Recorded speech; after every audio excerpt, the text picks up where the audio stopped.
Napakainit nga ng panahon na kaya naisipan naming lumabas ng mga bata. Dadalhin namin sila dun sa malapit lang naman. Tara. Dahil nga may na-discover kaming bagong liguan, pupuntahan natin ngayon yon. Dito lang sa May Aguilar, dun sa Bulubundukin over there. Sa sobrang init, inaantok na agad tong alaga ko. Tara, samahan niyo muna akong bumiyahe. Ilang minutes nga lang ay nakarating na kami agad dito sa may arko. Akala ko nga dito na yon, hindi pa pala. Nagtanong-tanong kami kung saan yung daan. Sabi nung kuya driver, dun daw sa paloob pa, malapit lang daw. Kaso habang papunta na kami, aba, ito pala yung malapit talaga ng mga taga-probinsya. No? Malapit lang, ganito lang naman kasukal. Medyo natutuwa lang ako kasi nakakatanaw na ako ng tubig. Kaso hindi pa pala dito, ang layo. At dahil first time nga namin pumunta dito, muntik-muntikat pa kaming naligaw. Kaya kailangan naming magtanong-tanong dito sa mga residente taga dito. At napaka-accommodating ng mga tao dito, guys. And this is it, Pansit. Ito na talaga yung kanto papasok doon sa liguang pupuntahan natin. Hay nako, ang layo naman. So bago ka makapasok doon sa lugar na yon, kailangan mo nang magbayad ng environmental fee, 10 pesos per head. O, diba? Hindi na masama. Pero sa banda dito, mayroon pang another entrance fee. Mayroon daw tawag dito parking lot fee. O, diba? Private yarn.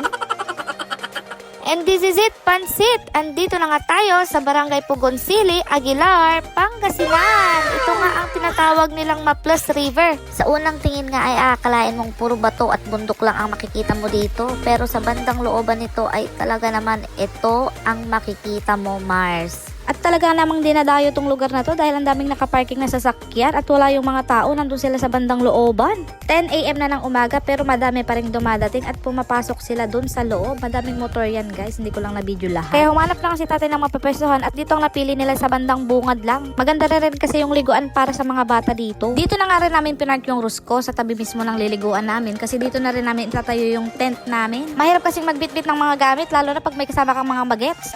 While waiting, tamang abang lang kami ni Chico dito sa Gedli. And ayan, ang ganda ng tubig, diba? Napakalinaw. Nag-iimot-imot nga ako dito kasi nga hindi pa nailalagay yung trapal namin.